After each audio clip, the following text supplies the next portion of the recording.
All right, here we go. I am going to show you guys how to use a function. All right, I'm recording right now, so voice is now on my video to annoy you all in the future. Okay, let's hurry this up.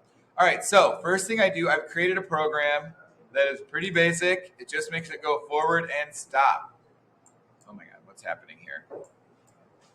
My computer has gone crazy. All right, get down there. There we go. So I got to reset this thing, but it ain't showing up now. Oh, it's down here. There we go. All right. So here we go. I'm going to create. So right now in this one, it just runs to the end. Now in some programs, I may want it to run to the end, go somewhere else.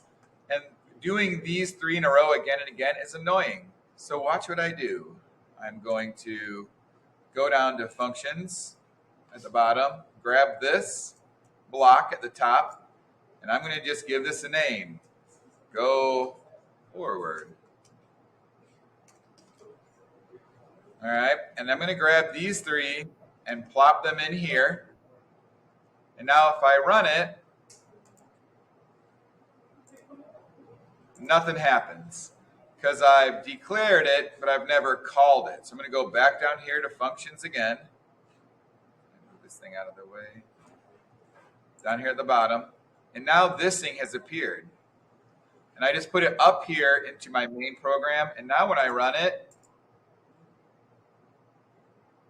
boom, there it goes. What if I wanted to make another one that spun in a circle? Watch what I do. This is shortcuts to make your life easier.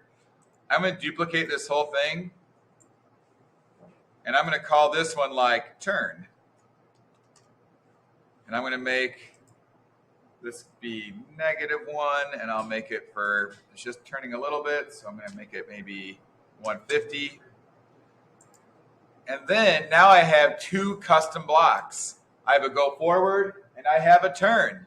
Now look what I can do. I can go down here to functions and now turn is in there too.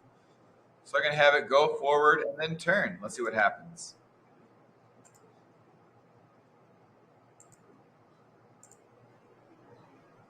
All right, do you see it turn at the end? All right.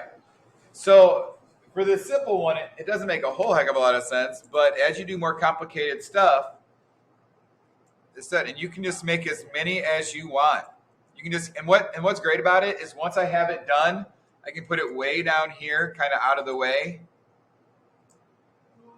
And I could just go back to functions and I could be like, all right, I want to turn, and then I want it to go forward. And then the functions, I'm going to go down, I want to make it turn again. And it gives me a lot of power. All right? It's all about shortcuts.